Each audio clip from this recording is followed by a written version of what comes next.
Hey there, and welcome to City Sim Builds. This is the first episode in a new series that I'm doing, and what I want to do in this series is two main things. And the first thing I want to do is provide a beginner's guide. I don't know how many episodes that's going to take. I want to touch on the main things that you really need to get started in City Skylines, like starting off with the new city, DLCs like the downloadable content, things like transit. Yeah, so I'm not really sure how long that's going to take. I'm guessing maybe around 20 episodes, something like that. And then the second thing I want to do is after I complete the tutorial portion of this build, I want to continue on with this map as a vanilla build. And when I say vanilla, I mean like no mods or anything like that, or no Steam Workshop assets or content creator packs or anything like that. I just want to keep it very basic and kind of simple, just using the existing game mechanics and everything. So a little bit about me. I'm a civil engineer by education, but I do more transportation planning, transportation policy work in my current role, and probably what I foresee myself doing the rest of my career. And I've been playing these sort of city building games, probably going back to the early 90s when I was a kid, starting off with like the original SimCity and SimCity 2000 and whatnot. So yeah, I really enjoy playing these games, and I love like making videos and trying to get better at, building great cities and counties and things like that. And with this beginner's guide, I really just want to keep things very basic and follow like the milestones that you would typically go through. So like today, I think we could get to probably maybe Busytown.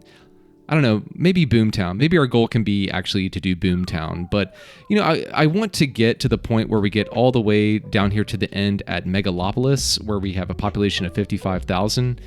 After that point, hopefully I'll have accomplished all like the main tutorial aspects that I want to get done, and then we can move forward with making this like an even larger city under the vanilla construct of the game. So before we get into today's episode, where we're really just going to focus on establishing our new city, if you could hit the subscribe button, that would really, really help me out. Also, leave a comment down below what you want to see in this series. If there's something that in particular you want me to focus on, say like transit or parks or a zoo or whatever it might be, just let me know.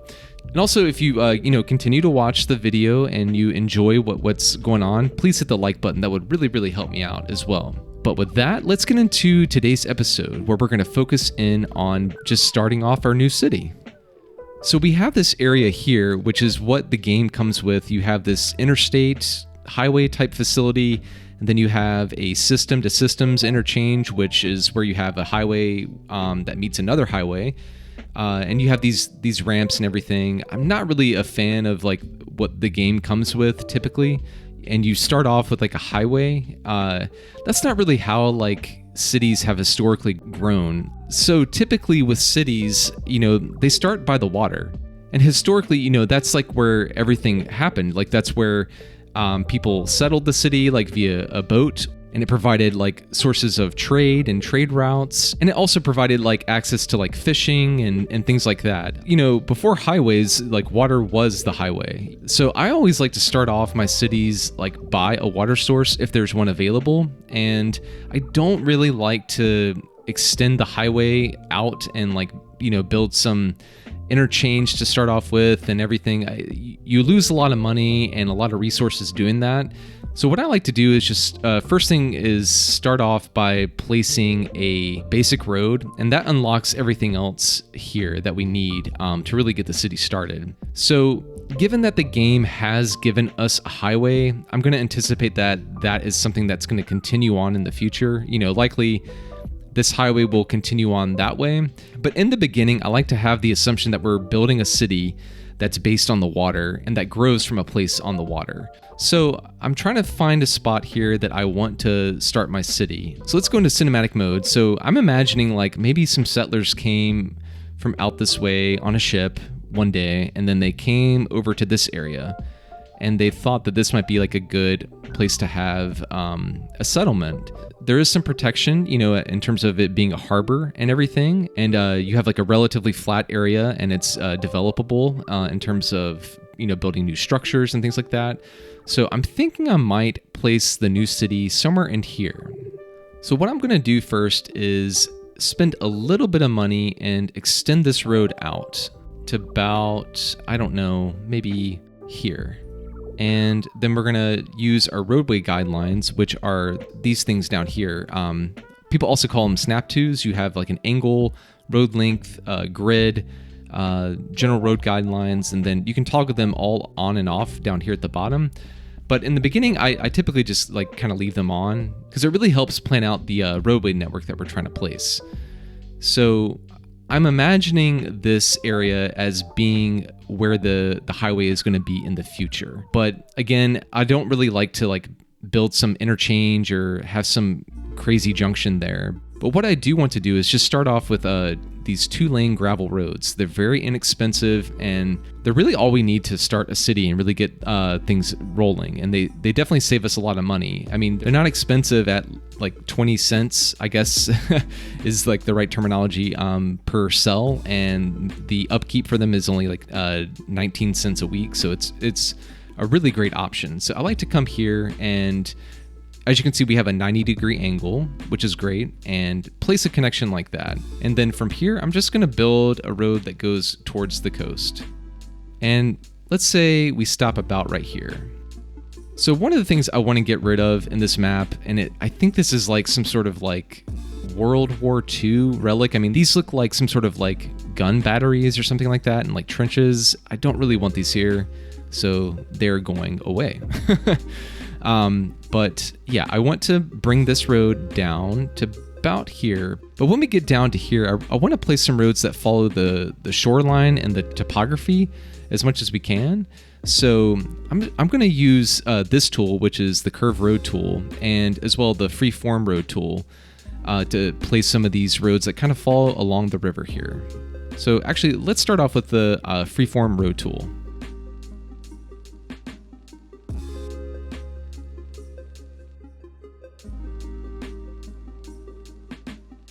Okay, cool. I think that's something that will get us started. So from here, I want to just like maybe carry this down to right there. And I typically like to use a grid system. I think grid systems are wonderful. Maybe what I'll do later on is build a more suburban style development where you have like what's called arterials, which are like your major roadways. They're typically like a 4-lane road or like a 5-lane road or even like a 6-lane road that carries a lot of traffic, like typically like 30, 40,000, maybe even more vehicles per day. But in a suburban development, you have like a big box of like arterials here, and also probably surrounded by big box stores. And then you only have like 1 or 2, maybe 3 entrance points into development where you have cul-de-sacs and curving roads. And to me, they're not great development patterns. They're very inefficient. They're not good for walkability. They're very auto-focused. So I'm just not the biggest fan of them personally. But what I'm going to do in the beginning here is start off with a grid. And the game gives you these 10 unit circles here, which are kind of like guides. You can do, 15, 12, 11, 8. It really depends on what you want to do. Starting off, I typically just go with the basic like 10 by 10 grid. I think it's fine. Later on, I might deviate from this a little bit, and we might have, say, like a 10 by 20 or a 12 by 15 grid or something like that. So I'm going to go ahead and grid out an area, and then we'll come back and talk about some of the other things that we need to do here at the beginning of the game.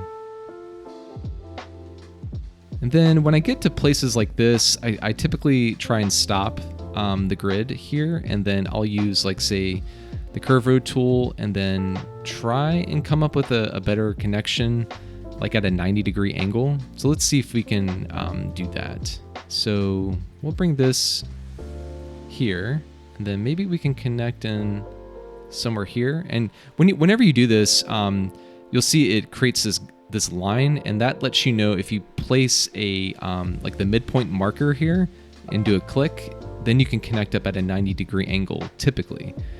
So same thing kind of down here. I'm going to come to here, and then we'll follow and do that. That will provide us some deviation in the grid. And the main reason I like to do this is that it allows you to have a 90-degree angle here, which is great for like traffic safety, for pedestrians, for bicyclists, and everything. So, and now that I'm looking at this, I might get rid of this section and bring this one just straight over here. Yeah, I'm liking that better. Okay, and then maybe we can continue this to there, and then we'll use our curve road tool to make a connection like that. All right, so I'm liking the way this is looking so far. This kind of, makes me feel like it's an old town or something you would see like by the coast. Maybe we can reserve like this for like a park or something like that. I think that'd be suitable. So as you can see, we have a nice grid system in place, and I think this is looking great. What we need to do next is provide power and water. So for power, you have a couple options starting off. You have a coal plant, you have a windmill, and I think that might be it. The coal plant costs like $19,000, and the wind turbine cost $6,000, and it's a little bit cheaper for upkeep. But there are two considerations with these two assets. With the wind turbine, they produce a lot of noise. You can see the noise pollution is 75. With the coal power plant, you get both pollution and noise pollution. I like to be green as much as I can, and I'm going to go with a wind turbine. And I'm going to place this over here because, as you can see, when you select the wind turbine, it lets you know kind of places where that might be a good spot for them. The dark blue areas, you'll have like estimated production levels of around 8 megawatts, 7 megawatts. But when you get into like the lighter areas, it's like 5 or 4 or even less. I can't go out of the city bounds, but I think for right now, I'm going to place a couple of wind turbines, and I'm going to do them like right by the highway. And the reason I'm going to do that is because over here, I'm going to place a industrial district. And we'll come back to this in a little bit. So before we place the industrial district and zone the rest of this, I want to get some water in place. So with water, you need to have water intake and water processing. So there are two options for water intake, which is a water pumping station, which you would place next to a water body. And then you have a water tower. The water tower produces noise, and so does the water pumping station. So they're about even. The water tower is a little bit more expensive and also doesn't produce as much. But the one thing you have to consider is water flows. If we unpause the game and just let it run, we don't really have a lot of water flow through here. And the reason why water flow is important is if you place a water pumping station, say here, and your water is flowing this way, and then upstream from it, if you place a water drain pipe where you're just dumping sewage into the water body, you're going to start polluting the water that you're intaking and then giving to your citizens. So for this particular instance, I'm going to go with a water tower, and I'm going to place this kind of near, let's say here, because the reason for that is I want to place commercial uses through here, like shops and restaurants and things like that. So I want to be a little bit off the main road that leads into the city. The other thing that we need is the water processing. And for this, I typically like to go with an eco option. They're more expensive, they don't work quite as well, but as you can see, I'm trying to be green here. So I'm going to place this a little bit closer to the city as opposed to here, because that's going to factor in how we do our water piping. And from experience, like these typically will last for a little while. You'll get some mileage out of them, and you might need to build another one. With that, what I'm going to do is place water piping. And with water pipes, I typically like to place them underneath the roadways because that's like where you actually see them in real life. Like if you go out to your street in front of your house or apartment or wherever you live, you see like the manhole covers and things like that indicate there's a water main there. And you typically don't build water pipes unless you have like right-of-way dedicated, meaning like you have the land in place. And with water pipes, it's all about like servicing them. Like on my street where I live in real life, they just upgraded the water mains. And they had to go in and like dig up the roadway, the asphalt and everything, and all the subgrade rock material and everything. And they had to replace all that infrastructure. So if you imagine if you had a pipe that was running, through a residential area with houses, you would have to demolish the houses or find some way of working around that, and that's not easy. So with that, I'm going to place water pipes underneath the roadway. And a lot of players with City Skylines do this because they're trying to mimic what is being done in reality. One thing that's helpful when you're placing water pipes is to maybe turn off your snap twos, these like roadway guidelines, because it allows you to place things a little bit more fluidly. But it looks like we have good coverage here. We have our what's going to be our industrial area and the main part of town that we have starting off down here. Oh, and I see I forgot to connect up my water tower. So with that, I think we have everything in place that we need to start the city. So the first thing I'm going to place is residential, and let's talk about this before I actually go in and zone things. I like to use this marquee tool because it allows you to go in and place like where exactly you want residential to be. I do know I'm going to want residential in here somewhere, so I'm going to go ahead and place that there just to demonstrate the marquee tool. The other thing you can do is use this painting brush to paint where you want residential or commercial or any sort of zoning that you have. And there are two brush size options here that you can use. And the other thing you can do is fill in a whole area that's bounded by roads, like that. So with commercial, I really want to focus them along the main street coming into town. So I'm going to place commercial here. So we have full block commercial on these 3 blocks. And then when we get over here, I think what I might do is do some partial blocks. So I'm going to use the filler tool and place them like this. And then I think elsewhere along the coast, I might have some residential like that. What I want to do now is use the marquee tool, and I like to go in and place little pockets of commercial because that's what I would like to see in my neighborhood, for example. Like imagine walking out of your house and going down to like a deli or something like that, or like a convenience store or something like that. I think that is a nice thing to have, a nice amenity to have. So I'm going to place 2 pockets of like commercial right there, and then the rest I'm going to fill in with residential. And I think at this moment in time, I'm not going to zone along the coast because we might do some things here later on, and I want to leave that area intact. And the other thing I'm going to do is reserve this area for park space in the future. So I'm going to go ahead and hit play, and we'll see how things start developing. And we'll bump up the speed a little bit too, so we start to get some development coming in. And right off the bat, we're missing a few things. You can see that we don't have electricity, and we also don't have access to our waste treatment system. So let's get electricity in place. And we're going to do that by running a power line from here across the entry roadways to over here. And then we'll do the same thing by crossing the main road and then coming up to our water treatment center. And then the next thing we want to do is connect up our water treatment center to the water pipes there. So let's hit play again, and that should resolve our issues down here in a second.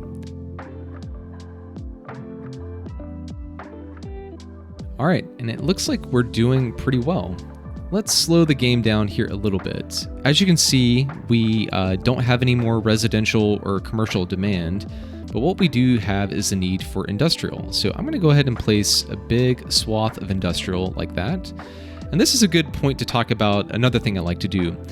As you can see here, we could zone right here. I don't want to do that. I want to zone 1 unit away and leave space on each side. The reason for that is because if we go in and place a road, say we place a road, let's cut on our roadway guidelines.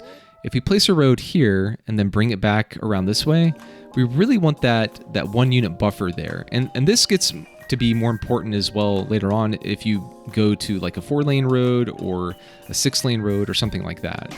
But I think for now, this is going to be good for our industrial demand. So let's see how things fill in here.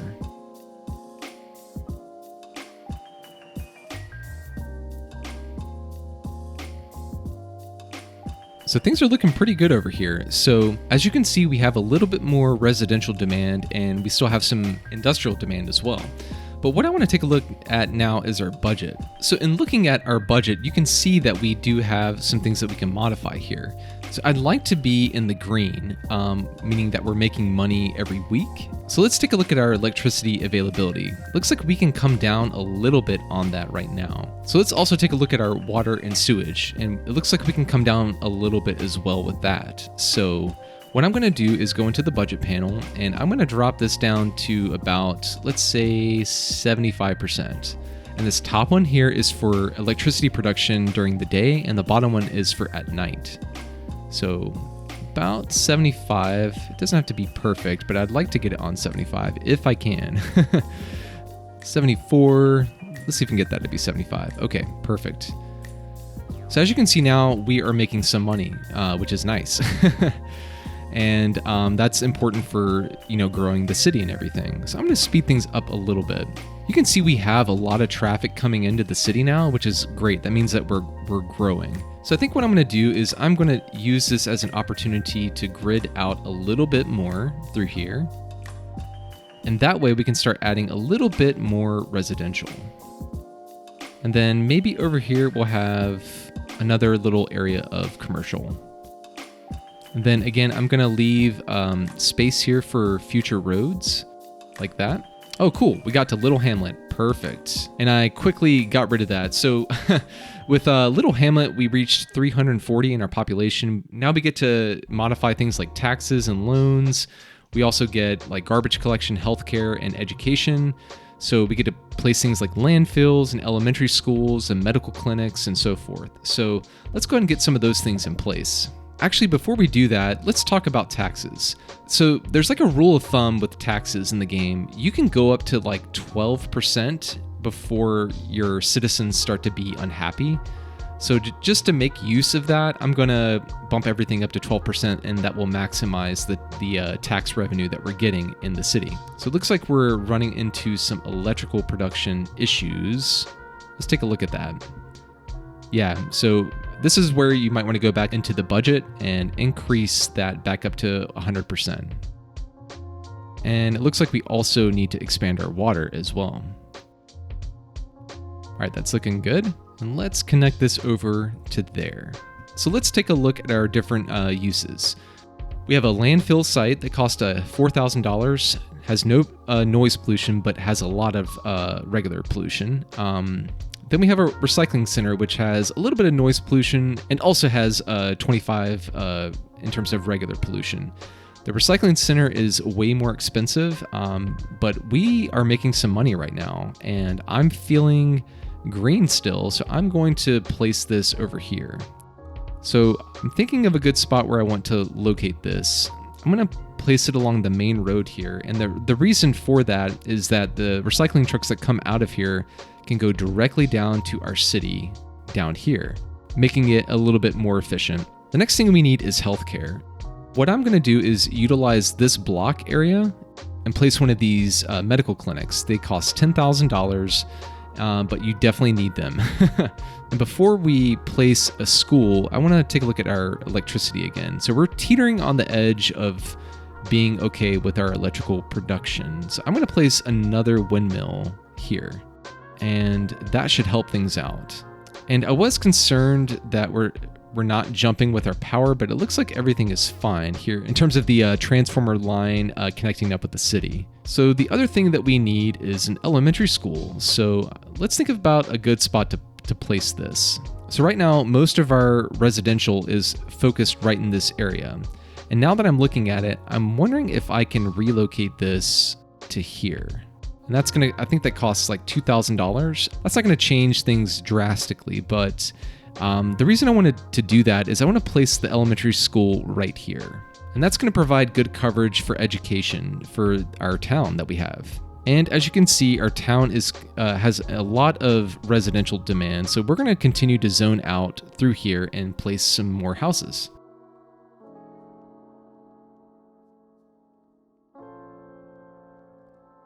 All right, and one of the things I like to do just to get some deviation in our grid is place a road that's 45 degrees coming off. Oh, cool, Worthy Village. We'll get back to that in a second.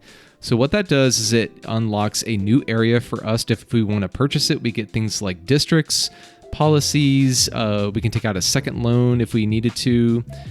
We get emergency services like police, fire. We can start a forestry industry, which is pretty cool. And you get some new self-sufficient buildings. And yeah, so you get a lot of really cool stuff here with Worthy Village. Before we place some of those city services, I want to get a road in here that's at a 45-degree angle. And the reason I like to do this is it just kind of like breaks up the grid a little bit. You get some unique blocks here, like this, and I think it looks really cool. We'll carry this on over here. Find the spot where that meets up, and nice, that looks good. And what that allows you to do is start maybe a new grid pattern. So maybe you do a 10 by, I think this is 14. So we'll do something like that. So 10 by 14. Yeah, I'm liking that. Yeah, and one of the things you can do instead of like counting the actual spaces is you can use the amount of money that you spend on a grid. So if you come out to here, it's 280, and we know that that 280 corresponds to 14 units. So we'll place that. And then if we do the same thing here, we know that 200 corresponds to 10. And before we go ahead and place some of the residential that we need through here, let's think about some of the new city services that we have. So we need a police station, and I think a good spot for that might be here. And again, we're going to put some more commercial along the main strip here. The other thing that we need is fire coverage. Oh, and we have a power issue. This might be a time where we want to place a coal power plant for the time being, because as you can see, we keep adding windmills and everything, and that's all well and good, but I think right now we really need some electrical production. And it looks like we also have some water issues as well. Let's take a look at that. So let's go into our budget and bump up our water back to up to 100%. Okay, perfect. And then let's see if this resolves itself here in a moment. Oh, and we need water, of course, to the power plant. Okay, that's looking good. So electrical production now, we should have plenty for what we need to do, and water availability is looking good. And I do need to connect this up here. So we'll leave that there for the time being. All right, so let's take a look at our other city services. We need to place a firehouse, but we don't have enough money right now. This costs $12,000, and we need to generate a little bit more tax revenue before we can place that. So I'm gonna go ahead and finish gridding out this area and then place some residential that will then allow us to generate more money, and then allow time to pass for us to have more money in the city's coffers. And I don't think I did that quite at a 90. Let's go back and check. There we go. In thinking about our future city services, I want to be considerate about how much space they take up. So let's look at how much land a fire station takes. It looks like it is a 3 by 4 area. The police station was also a 3 by 4 area. And if we look at a high school, actually we don't have access to high schools right now, but an elementary school I think was a little bit bigger. That was a 4 by 1, 2, 3, 4, 5, 6, a 4 by 6 area. So I want to reserve some spots for fire, police, and elementary schools. So here we're doing a 3, we're going to leave 1, 2, 3, 4 spaces there. And we'll put a fire station right here. And just by knowing how the game kind of works by experience, I know that we're going to need a fire station over here. And this is something I don't typically like to do, but I'm going to remove a couple houses through here and use some eminent domain and place an area where we can have a fire station in the future. I'm going to try and not do that as much as I possibly can moving forward. So let's get water extended through here.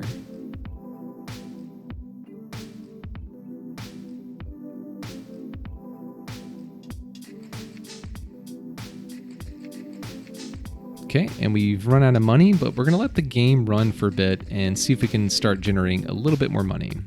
Then what I might do is add in another little area of commercial. Maybe we have a little strip through here, something like that. And then we'll do another little strip there and another one here. Then maybe over here by the coast, we have like a little corner store or something like that. And through here, I'm gonna zone residential. Maybe these are some more expensive lots, you know, just being by the coast and everything. So it looks like we're doing fine with education. Police and crime coverage seems to be fine. Looks like we do have some issues over here. We do need to place a police station, so we have one firehouse. So I want to place... Actually, let's relocate the firehouse to here, and then we'll put a police station here when we have the money for that.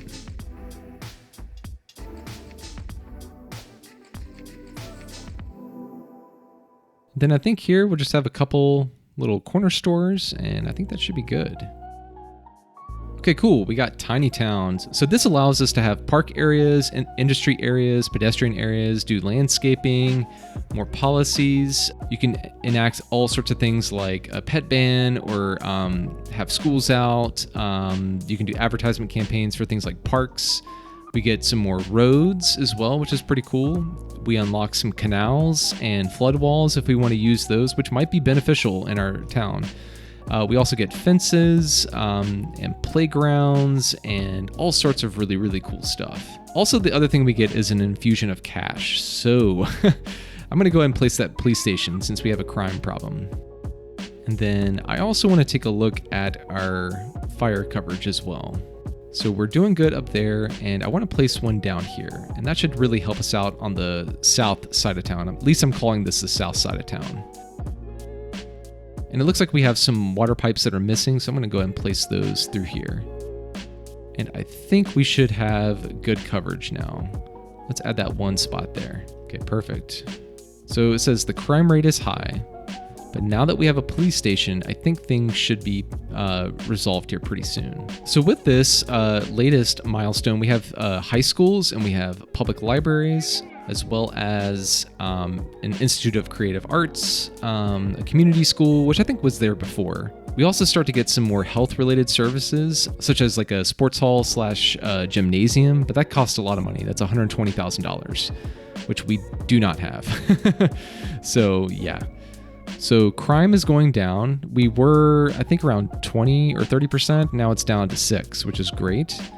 Our fire hazard level is still on the high side, but I think it's okay for right now. We might place another fire station over here in the future. Education, we are doing well. We probably could place another elementary school soon, but we do need a high school. So I think that needs to be our main focus right now. And to place a high school, we need $24,000. So I'm going to see if I can build a little bit more industrial and see if that will help us get to that milestone.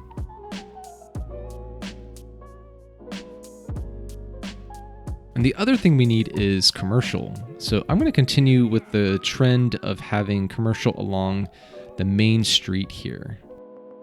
And I'm going to continue this up to about, let's say, here. And we'll leave a spot here for a future road if we decide to build one. And maybe we can come in through here and come out to, let's say, here. And then we'll curve a road over here to meet up like this. So come here and then connect that up like that. Then we can, I think, just line this up like that. Yeah, and I think that looks good. Excellent. So what I'm going to do is zone a little bit more commercial through here. Then also get this area and then add in a little bit more residential since we have such a high residential demand right now.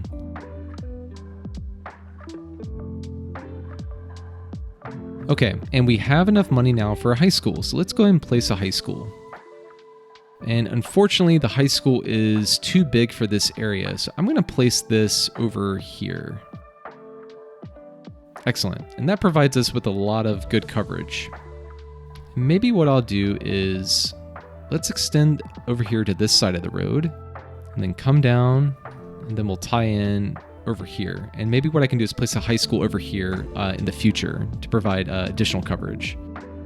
All right, and we hit Boomtown. This was the thing I wanted to get to today. We have a population of 1,800. So with Boomtown, we get another area that we could buy. We get airport areas, we get public transit, things like trams and buses, and we also get a post service. We get some more policies, some different roads and interchanges, and we also have water piping with heating for areas with cold climates, but I don't think we need that for this particular build since it's like more of a temperate area. And we get some other assets like cemeteries, a bus depot, elder care, child care. Yeah, so a lot of really good stuff with that milestone. But I think that is going to do it for today's first episode. We have done a lot. We started a new town. And right now the town's name is Lakewood. And I want to change this. So if you have any suggestions about what this should be called, please leave a comment down below and I'll definitely entertain anything as long as it's kind of PC, you know what I mean? and not vulgar in any way. So yeah, just to recap, we started this new town. We started off with green energy, but then we shifted over to coal to provide some additional electrical production, at least in the short term. We created the foundation of our city, which is going to be this grid system. We have some deviations here and there, which look good in my opinion. We saved a few spots for parks. We added in some schools, some fire stations, and police stations. We're also addressing things like medical coverage and sanitation with like a recycling center. So we've done a lot. In the next episode, I want to continue on by adding in some death care related facilities. I also want to add in maybe another elementary school and a high school, and maybe we could add a small public transportation system like a bus route. And the other thing I want to do is start using districts. So with districts now, we can place a district for the actual town. We could do a district for a pedestrian area. We can do parks, and we can also do industries. And that's something I want to do very soon. And the first industry that we're going to do is a forestry industry. You can see the area here in green, and that indicates to us that this would be a good spot to have a forestry industry. So maybe we'll start that in the next episode as well. But if you enjoyed this very first episode in this new series that I've started where we are doing a beginner's guide to city skylines, please subscribe and leave a comment down below. That will really, really help me out. Also, if you enjoyed the video, please like it as well. That also really, really helps me out. But I'm looking forward to seeing you all back in the next episode of our tutorial, so stay tuned for new episodes as they are released. Until then, we'll see you in the next one. All right, bye.